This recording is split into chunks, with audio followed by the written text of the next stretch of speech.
CR na nga minsan. Hello, magandang hapon po. Dito tayo ngayon sa pag-uusapan naman natin ang patungkol dun sa kay Cabral, kamatayan ni Cabral. Ang hiwaga sa kamatayan ni Cabral ay Greco Bautista. Para kay Gary Bautista ng papa mo, shouting out. Mga isang pinaskuhan ako na sige, happy Merry Christmas akong pamasko nimo. Ang ihatag nako nimo ang akong greetings o paghigugma sa akong mga subscribers. Let be assured. Okay, si Greco Bautista. Tapos ito naman po tayo. Ang pag-usapan po natin ay ano ba talaga itong pinaggagawa ni John Vic Remulla? Si John Vic Remulla po ay kapatid ni Boying Remulla. Si Boying Remulla naman ay isa ring mahilig magkwento. Yung isang kwento na hindi nagkakatotoo. Yung isang kwento niya ay bendalo daw. Pumayag siya kay Erwin Tulfo na bendalo. I-bend mo na. Ibig sabihin, baliin mo yung batas. Hindi naman ngayon. Kikwento naman nung sinita si Marcoleta sa Senado, ano lang daw yun ang tawag rhetorics, kung ba pampaganda ng salita lang.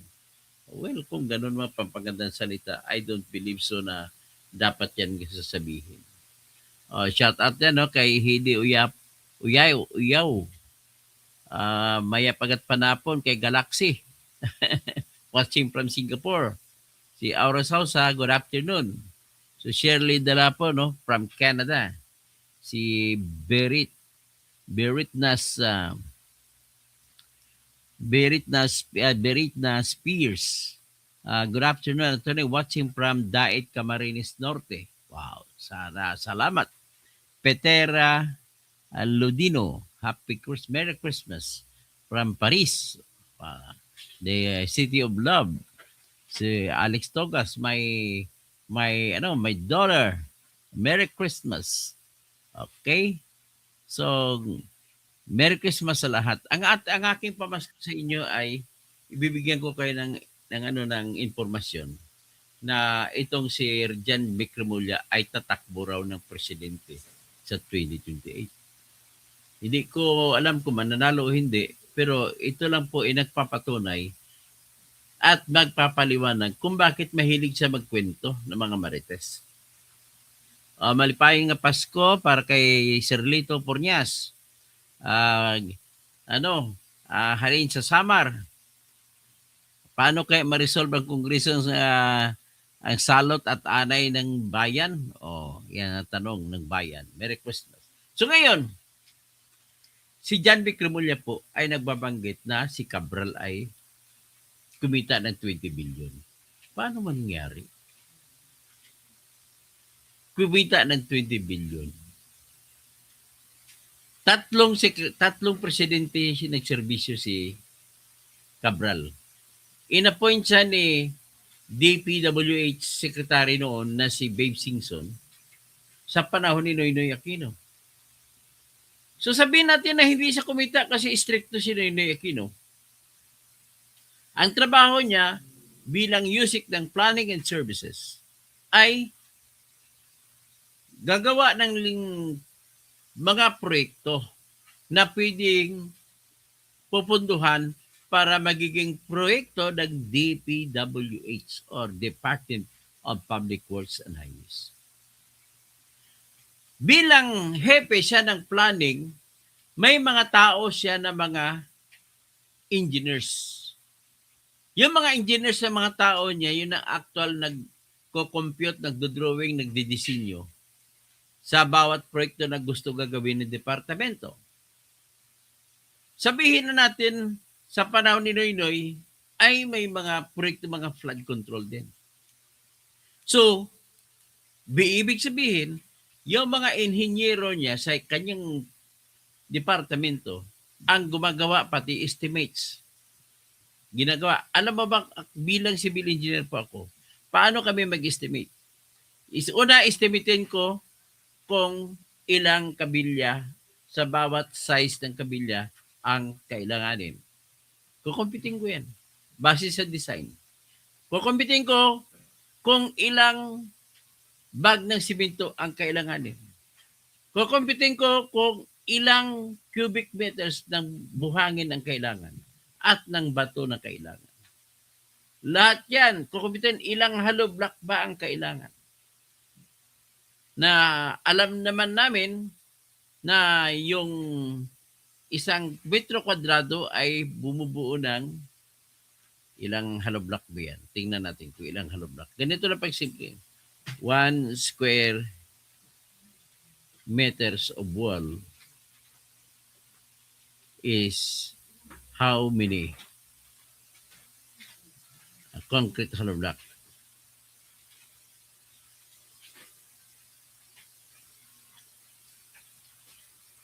Having an area of 8 inches by 16 inches. Yan. Tanungin na lang natin ang tinatawag na AI. Mas mabilis pa sa computer ng AI sa magkwenta eh. So nakalagay po dito sa computation na ang isang metro kwadrado ay kailanganin mo ng 12 at sabihin natin 13 na hollow block. So kung 13 hollow block, ganun kami magkwenta. Ilang square meters ba ang dingding? Sabihin natin 5 meters by 3 meters. So 515. So 15 times 12 o times 13. So ganun po ang mangyayari. So 15 times 13, kukwentahin natin.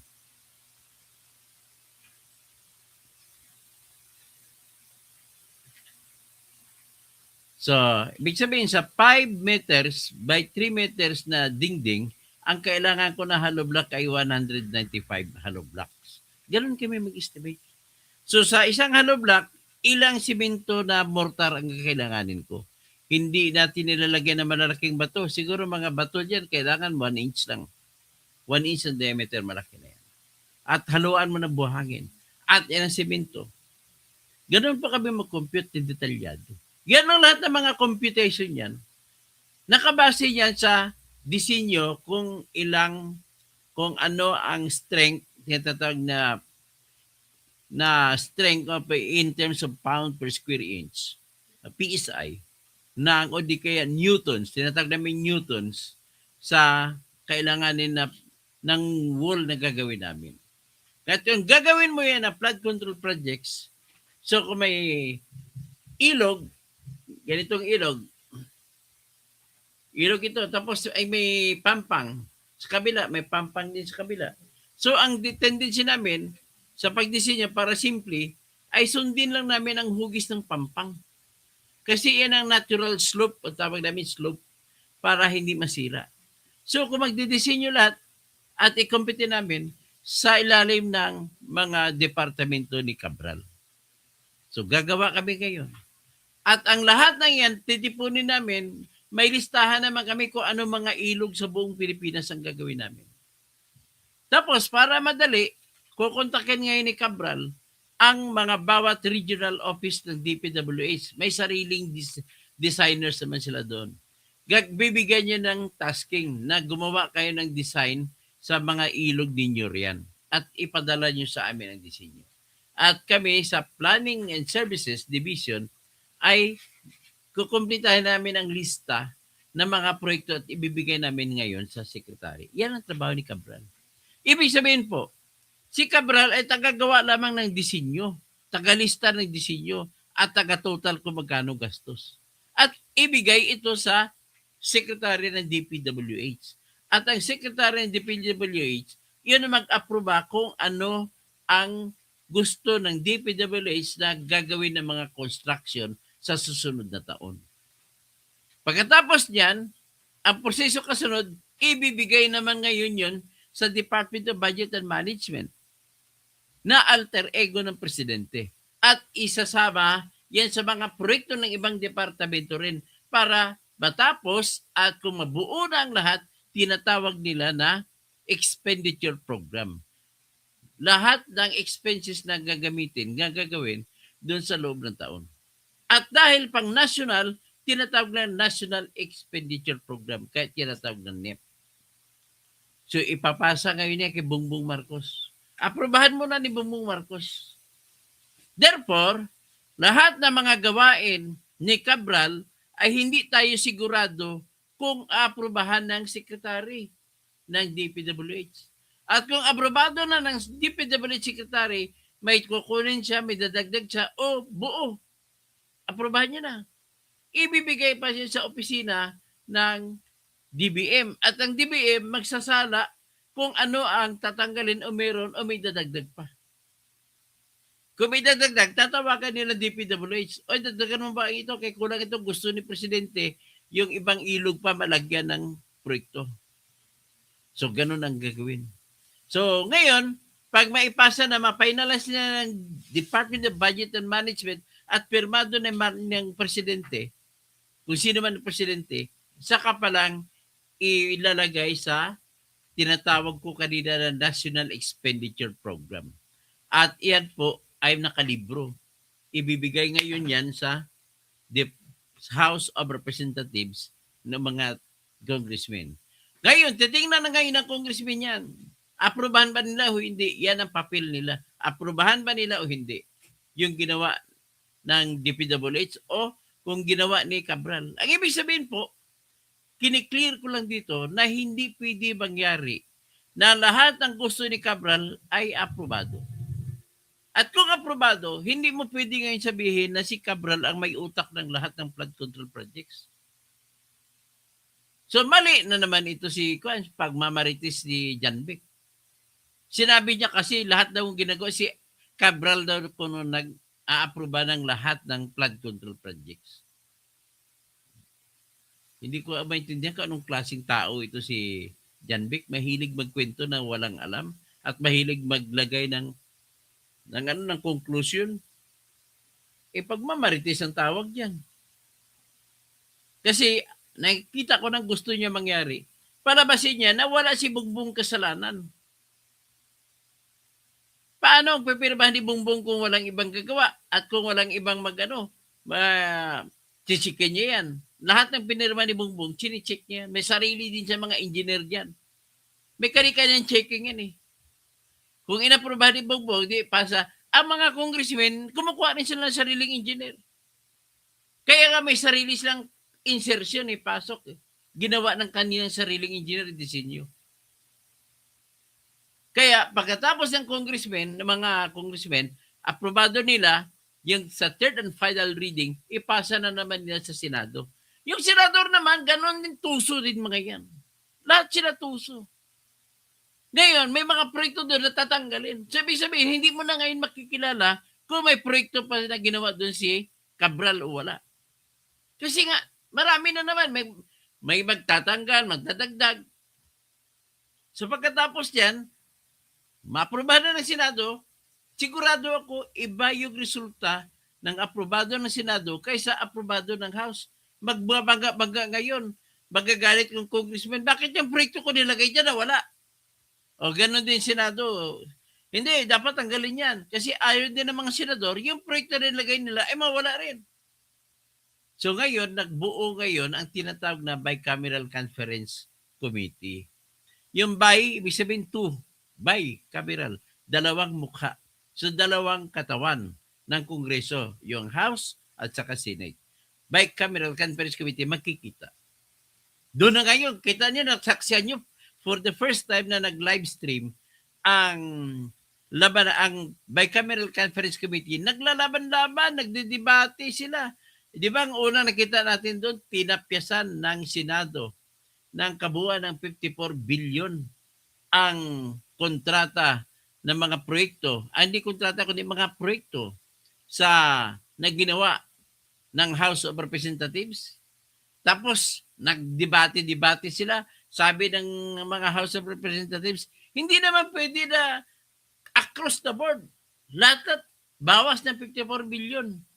Sabi naman ng mga kanila, Di ba sinabi mismo ni Secretary na ganito mga presyo, binase lamang ng Senado sa presyo ng mga simento, lahat ng materyales, ang pagbawas nila. Sagot naman ng mga congressmen, hindi namulat sa oras. Nagsample to si Kwan, matandaan ko sample ni Congressman Jose Alvarez. Hindi po pwede yan, sir. Bakit? Kasi doon sa amin, sa El Nido banda, North Palawan, walang ilog doon, kaya mahal ang buhangin. Dito naman sa South Palawan, dito sa may Batarasa, sa Nara, doon sa Aburlan, may diyan ang Iwahig, ay marami daw ilog diyan kaya mura yung ang buhangin. Ang nangyari, nagka-compromise at binawasan ng tapyas na naging ano na lang, na pinayagan na ngayon, binawasan ng tapyas, naging 19 billion ang binawas. Sa 19 billion, kinuha pa ata doon, nilagay pa sa PhilHealth ang iba. So anyway, pinakita ko lang sa inyo ang katotohanan na hindi lahat ng gusto ni Cabral ilagay ay maaprubahan. Tatlo ang dadaanan. Unang dadaanan niya, kay DBM, Department of Budget and Management, una, sasalain. Sigurado may matatanggal. Diyan pa lang, hindi mo na masasabi kung lahat ng ginawa ni Cabral ay aprubahan. Susunod, ipapasa sa House of Representatives. Dami na matatanggal dyan. Pangalawang tanggalan yan. Pangatlo sa House, sa Senate, may pangatlong tanggalan. Pang-apat, sa Bicameral Conference Committee, may tanggalan pa. Ang panglima, final, ay approval ni Bongbong Marcos. Ngayon, kung si Bongbong Marcos nag-aproba ng lahat, bakit niya isisisi sa ibang tao ang pagnakaw ng mga projects, ng mga pera sa projects? So, wala pong katotohanan mga pinagbabanggit ni John Vic Remulla na ang utak ng lahat ng arkitekto, ng lahat ng nakawan sa flood control ay si Cabral. Akala ko ba dati yung turo nyo, dati tinatanong, maalala ko tinatanong ng mga reporter si Bongbong Marcos, sila ni Remulla, si Saldico hindi naman nahuli. Dahil doon kakampi niyo pa Saldico, dinidepensa nyo, wala pa kasing kaso walang kaso. Ngayon, nung nagsalita ni si Saldico, tinira nyo na, 1 linggo na may warrant of arrest kagad. Anong klase yan? So ngayon, it appears very clear na ang lahat ng mga nakawan na nangyayari, may ninakaw din sa totoo lang si Saldico, may ninakaw sila kay Cheese, may ninakaw sila kay Jinggoy, sila kay Joel Villanueva, at meron din kay Villar, si Mark Villar, meron din napunta kay Nancy Binay, meron din napunta kay Grace Po, meron din mas lalong marami dito sa mga congressmen yung nakawan. Ibig sabihin, hiwalay pa yon nang lumabas na si Saldico, hiwalay yung nakawan ni BBM, hiwalay yung sa iba, hiwalay yung kay Romualdez, tsaka kay BBM, lumabas ng mali-maliit ang delivery na pinadala ni Saldico, ay bahala na maghati si BBM at saka si Romualdez. Ngayon, nung lumabas ni Saldico, may warrant of arrest ni Saldico. Ngayon, dahil hindi umuwi si Saldico, at para ba iba pa silang, naghanap sila ng lusot na sabihin nila na walang kinalaman si BBM. Ito na mga naisip nila si Cabral, nung namatay si Cabral. Ang una kong tanong, okay, establish na pumunta si Cabral, papunta sa Baguio. At ang pagdating niya sa Baguio, dumaan pa daw sila doon sa lugar kung saan siya tumalon. Pag talon niya doon, sinasabi na siya tumalon at marami pong lumabas na mga dashcam na nagpapakita siya ba yun o hindi. O hindi siya. So anyway, ang isang ang nangyari diyan, mamaya ko na i-detalye yan.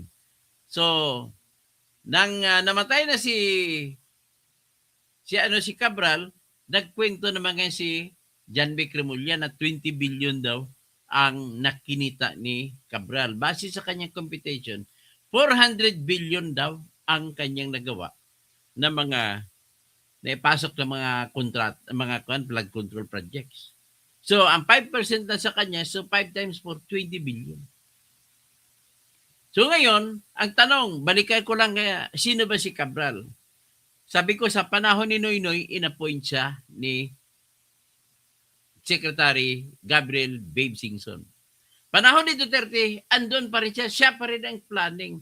So, ibig sabihin ko, anong ginawa niya sa panahon ni Noynoy, yung pagdetermina ko ano mga projects ng DPWH, ganun din ang trabaho niya sa panahon ni Duterte.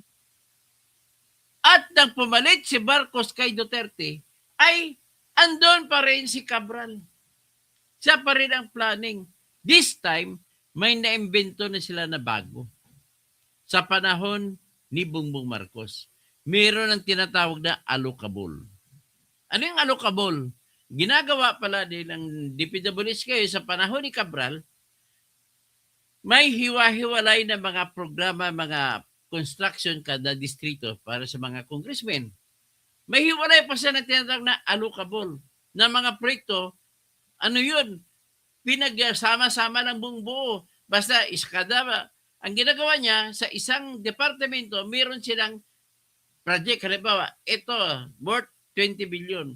Kami lang ito sa secretary, sasabihin namin kung saan. Pero hinati-hati pa nila yan kada region. At may allocable kada region. Pero ang naghati-hati niyan ay si Cabral ang may diskarte. Kaya nang natutalin mong lahat ng mga allocables, yan pong allocables pala, ang mukha niya ganito. May kabuuang project ng 20 billion. Pero walang nakalagay mo na na lugar kung para saan yan at walang nakalagay kung multi-purpose building o yan ba ay farm to market roads o yan ba ay kalsada o yan ba ay flood control projects. Kabuuan lang. Walang detalye kung para saan. Tapos, saka pa na magkadetalye kung ibabahagi-bahagi na. Sa utos naman ni Bunuan at saka ang gagawa niyan ay si Cabral. Ibig sabihin, ang hawak ni Cabral na mga proyekto na pwede mo sabihin may kikitain siya ay doon sa allocable. Naisilang ang allocable na yan sa panahon ni BBM. At mula doon sa allocable, narinig naman natin ang kwento ni Henry Alcantara ng First Engineering District Office ng Bulacan at saka ni Bryce Hernandez na yung ibinigay na proyekto kay Jinggoy ay nanggaling sa allocable na 300 million. At ang hinihingi ni Joel Villanueva na 1.5 billion ay 600 million lang na ibigay. Nanggaling din yun sa allocable. Unang tanong, bakit akala ko ba natapos na sana yung budget 2025 na pirmado ng lahat? Dapat wala doon si Jinggoy, di ba? Wala doon si Joel. Pero bakit dapat nakapanghingi pa rin sila doon? Ibig sabihin, nagpapatunay lamang yan na yung may allocable na sila ginagawa. At tinatawag din minsan, kung narinig yung hearing, tinatawag din ng commission na leadership fund ni Manny Bunuan. Bakit ginawa nila sa panahon ni Bongbong? At sa panahon ni Duterte at saka ni Noynoy, hindi nangyayari yan. Ibig na sabihin po, may utak dyan yung genius ni BBM. Naghanda sila para pagbuhugutan nila ng proyekto nila. Ngayon, marami sa allocable ang nakalagay sa tinatawag na unprogrammed appropriation. Ibig sabihin, unprogrammed appropriation, mga project yan siya mo na walang pundo. Ngayon, ang diskarte naman ni BBM dyan, naghanap ng pundo para ipatupad ito mga unprogrammed appropriations na mga flood control projects. At doon ang galing ang 300 million para kay Jinggoy. At doon din ang galing ang 600 million para kay Joel. At doon din ang galing ang sinasabi ni Yusek Bernardo na binigay niya na pundo para kay Revilla. Yan ang ginawa nila. Kaya ang problema ko, bakit nagkakaroon ng pundo ang mga proyekto na walang pundo? Yan ang tanong. Dito po natin makikita yung pagpasok at makikita nyo ang rason kung bakit kinuha ang 89.9 billion na pundo ng PhilHealth para i-finance doon sa mga unprogrammed appropriations. na mga flood control projects. Kinuha din ang 117 billion sa PDIC ang hanggang ngayon hindi pa naibalik. So ang sa PDIC ay 117 billion. Ano yung PDIC? Ang PDIC po ay Philippine Deposit Insurance Corporation. Ito po yung kumpanya na nagsasauli ng pera ng mga depositor sa bangko, sakasakali matumba ang bangko at magsara. Pribadong bangko ang pinag-usapan natin. So, ang insurance ng PDIC hanggang 1 million. Halimbawa, nakadeposito si Charles Whiskey ng 1 million sa bangko, rural bank, kung ano man rural bank yan, natumba. Hindi siya mag-iiyak kasi ibalik ng PDIC ang 1 million niya. Ganun po ang trabaho ng PDIC. So ngayon, kinunan nyo ng 117 billion na pundo ang PDIC. Saan ngayon kukuha ang PDIC ng pundo ibalik sa mga depositor ang kanilang mga depositor na mawawala sakasakaling matumba ang lahat ng pribadong bangko? Naku, di wala makukunan. Kinuha nyo 117 billion. Alam niyo ba kung ano yung pundo na yan? Yung pundo na yun na hawak ng PDIC, ayan po ay ibinibigay ng mga pribadong bangko gaya ng BDO, BPI, yung Metrobank, yung Union Bank, RCBC, lahat ng mga lalaking bangko, East West Bank, lahat po yan ay nagbibigay ng premium na tinatawag. Magbibigay sila ng amount sa PDIC. At ang PDIC naman ipunin. Ang purpose niyan para mapataas ang kumpiyansa ng mga tao na magdeposito sa mga bangko natin. Kasi hindi naman na matatakot na baka magsara bangko, baka hindi ko na makuha pera ko. Ngayon, ang PDIC nandyan siya para bigyan ng kumpiyansa, maniniwala ang mga depositor, hoy, magdeposito kayo para ang pera, ang inyong pera, kung matumba ba ng bangko, ito po isa sa uri ng PDIC. So, ngayon, pag ganun mangyari, kung kinuha ang 117 billion pang finance, ginamit, ipunduhan yung mga unprogrammed appropriation ng mga flood control projects. Sakasakali, natumba ang lahat ng bangko, may makukuha ba? May babayad ba ang PDIC sa lahat ng depositor? Naku, wala naman ang pangyari. Kaya yan po ang dahilan kung bakit nakuha ang pundo ng PhilHealth at saka PDIC. So ladies and gentlemen, nilabag na nga dito yung konstitusyon na nagsasabi hindi ka pwede gagastos ng kahit piso kung walang batas nagsasabi. Tanong, may batas ba nagsasabi na ang pundo ng PDIC at ang pundo ng PhilHealth gagamitin sa flood control? Wala. Kaya nagawa na nila, dapat ikulong sila lahat. So ito ngayon, yung pagdesisyon na kukunin ang pundo ng PhilHealth at saka PDIC ay hindi desisyon ni Cabral. So bakit ito to isisisi na kay Cabral? So nakita na natin ngayon yung motibo ni John Vic Remulla na sinisisi lahat kay Cabral, na si Cabral daw, lahat ng gusto ni Cabral mangyari sa mga proyekto ay mangyayari, ay sapagkat disenyo niya yan para tanggalin sa mga sisi ng tao si BBM. So yan po ang pinakamalaking kasinungalingan na ginagawa ni pagmamarites ni John Vic Remulla. Tapos another na pagsisinungaling niya, sinasabi niya na ang may-ari para i-project niya na yumaman ang husto si Cabral ay siya rin daw may-ari ng hotel. Pero lumabas ang abogado ng hotel ay nagsasabi na hindi, walang kinalaman si Cabral dito.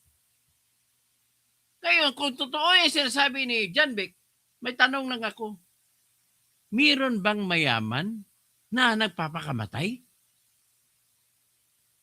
Kahit anong sama ng mayaman na yan, mas lalo kang hindi pang papakamatay yan. Kung bilyonaryo na totoo si Cabral na kumita na ng 20 billion sa mga flood control projects at iba pang mga proyekto ng DPWH, ay dapat hindi na napakamatay yun. Di ba? Daddy Bert, Merry Christmas and Happy New Year sa inyo. So, ganun lang yan ang nag-change na po, Charles Whiskey, ang insurance ng PDIC hanggang 1 million na. So, yan po ang nakakalito. Papakita ko ngayon itong balita na hindi totoo pala, nagbibanggit lang ng Marites ito si John Beck na sabi daw beneficial owner ng Ion Hotel o na dating in Holiday Inn ay si Cabral daw. Wala kang papel. Pero ang sabi niya beneficial, ang palusot niya beneficial. Pag sinabi kasi beneficial owner ay ang totoong may-ari pero wala sa papel. O, tingnan natin yan. I-present ko sa inyo ngayon ang salita ng ang balita ng Billionaire News Channel patungkol sa hotel na pinagsasabi ni John Beck na pag-ari ni Cabral.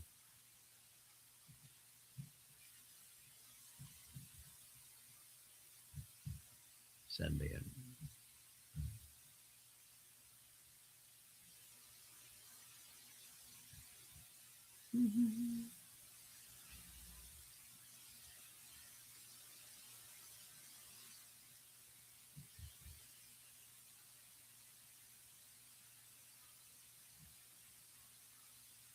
Sabi yung hotel na yan. Pakita ko lang ang hotel. Ito katabi. Investigation of the hotel ownership ang title. Ito. Pakinggan nyo maigi. Walang ebidensya na si Cabral ang may-ari ng hotel.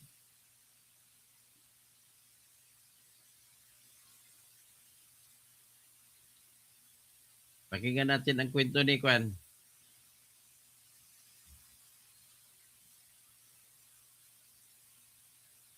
Live from the Senate. Hannah, we had reports that Congressman Eric Yap is being tagged as the owner of Ion Hotel. Now, what is the latest information on this?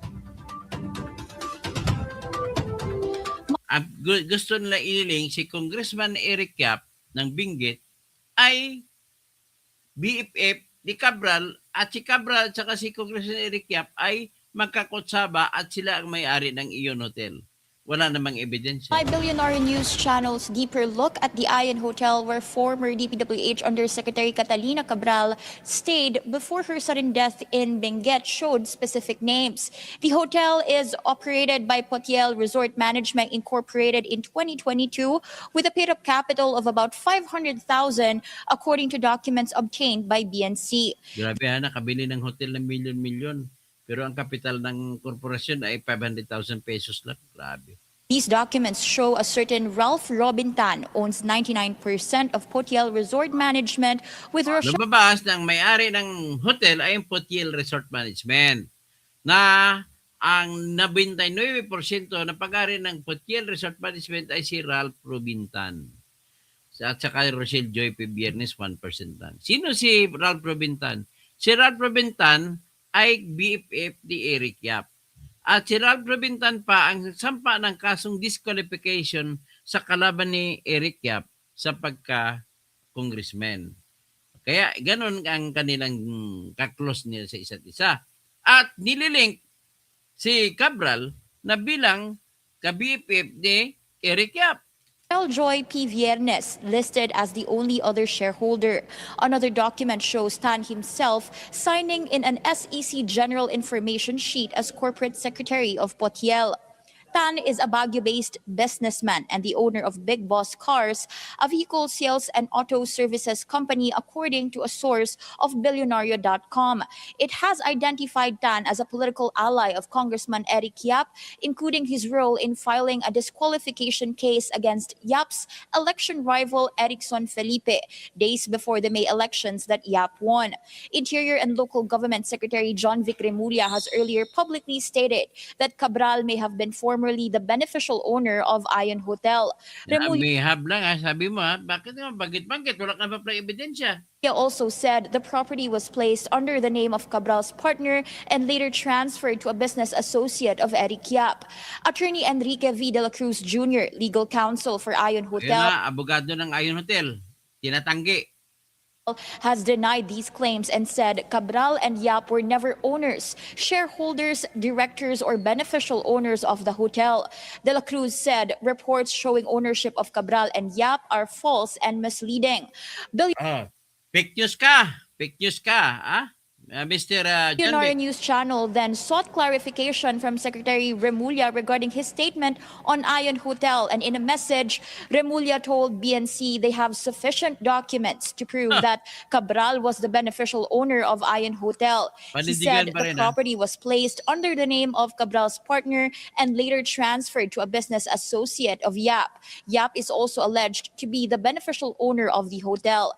The National Bureau of Investigation, through spokesman Palmer Malyari, is backing Remulla's statement, but they are set to review the documents, according to NBI spokesman Palmer Malyari in an interview with Spokesman si Palmer Malyari, kapatid ni Rira Malyari. Rira! Agenda Weekend on Billionaire News Channel. So, ibig sabihin, isa lang po ang ibig sabihin dito na sinungaling si John Vic. Wala siyang ebidensya na may-ari si Cabral ng Ion Hotel. So ngayon, kung may-ari, ang Ion Hotel sa tansya ko, mga kalahating bilyon yan ang halaga niya ng building na yan. So saan kukuha si Cabral? Gusto niya palabasin, yumaman talaga ng gusto si Cabral. At gusto niya palabasin si Cabral, ang lahat na paano naman si Saldico? Na maraming ninakaw. Paano naman si Romualdez? Paano naman ibang magnanakaw? Paano sila makanakaw kung si Cabral ang lahat ng budget? Grabe. O, yan lang ang puntos ko rito. Lahat ng kasinungalingan ay gagawin ni John Vic alang-alang sa kanyang ambisyon maging presidente at matanggalan niya ng suspetsa laban kay BBM. O, yan, magtatawag lang tayo, magbabati tayo. Edhay Lamago, o parang, no? Virginia Piquero, may ambisyon magpresidente. Tapos sino ba? Crazy Brock, Galaxy, God Save the Philippines. Marilyn Martinez, Nortes, simula ng nagmagnakaw sila. Mali po yan. Panahon pa ni Noynoy. Kaya mga kwento ninyo, ikaw, Marilyn Ortiz, kakampi ka na naman troll ka ni BBM. Ang style niyo, ang linyada ngayon ninyo, mga pakakamping sa BBM, lahat ng pagnanakaw sa panahon ni Marcos ay nagsimula kay Duterte. Mga buwakang kay panahon pa ni Noynoy, marami nang nakawan. Golden wala. Merry Christmas na lang sa inyo. Charlie Whiskey. Superman 2016 nga, di ba? Puro kang ngawa. Nandun 2016, panahon pa ni Noynoy, puro kang ngawa. Superman, wala kang ebidensya na kay Duterte nagsimula. Panahon ni Duterte, wala pong flood control project na ghost. Wala pa tayo nakitang flood control project na nasira. Dodong Binansod, Dr. Toto, sana 2023 takbo ka ng senador. Salamat po at pag-isipan natin ng malalim yan. Rico Dalangan Ricoleta, Merry Christmas, Dr. Toto, kasing kaya natin watching here in Plaridel, Misamis Occidental. Maayong kasadyaning taknaa, ha? Kasadyaning taknaa, dapit sa himaya, bulahan o bulahan, ang tagbalay nga giawitan. Aton nga halang dun. Sweet Tini mo. Ay, kumusta? Mary Ann, kumusta? Merry Christmas. Tawagan kita mamaya. Danilo Duyag, iwan ko sa iyo. Aprobado lahat kasi nagkakutsaba sila ni Bungbong. Lisda Lactao, Merry Christmas po. Siyan sa Prada, tatay si Makmak, si Sarah. Ano naman yung pinagbabanggit mo nito? Hindi ko maintindihan. Kisulat mo ng maayos. Duatana. Sano? Hindi ko maintindihan ang sinasabi mo. Tarusa. Ano ba yung Tarusa? Magkakatambay. Good PM, Sir Toto. Merry Christmas po. Oy, kung magsulat ka kayo, ayusin nyo naman. May apo doon, si baby na sa laki na. Hindi ko pa maintindihan kung ano yung ibig mo sabihin. So, Has Garcia, Merry Christmas. Merry Christmas, Gia Salatar. Si Has Garcia. Duterte Forever. Mas Garcia. Has Garcia din. Si Greco Batista. Good afternoon, Boss Toto. Christmas daw. ana kang papa na si Gary Bautista. Maayong aga kang Merry Christmas kay Gary Bautista. Tapos sino pang iba?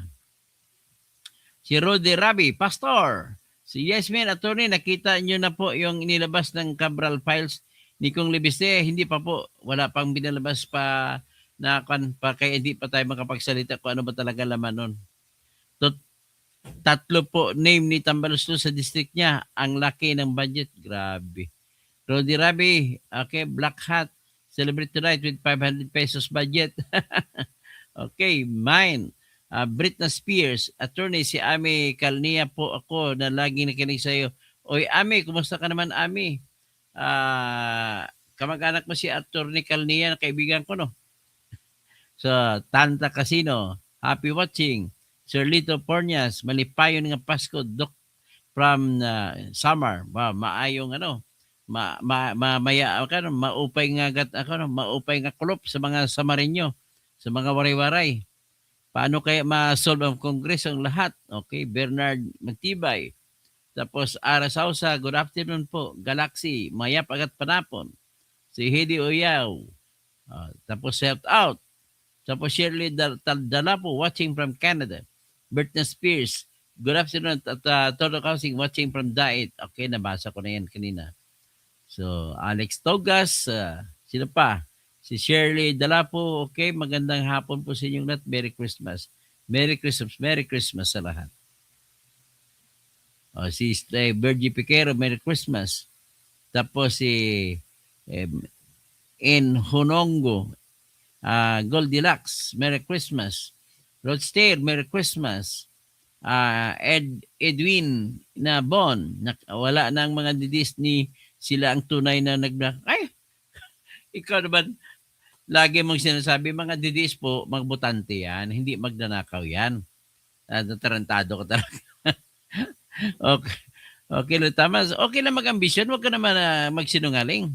Mianal Saki, dapat palitan na mga tao ng government. Helen Baguio, mga tamad, mag-imbestiga. Ngak-ngak sila ng ngak sa news, puro mali-mali.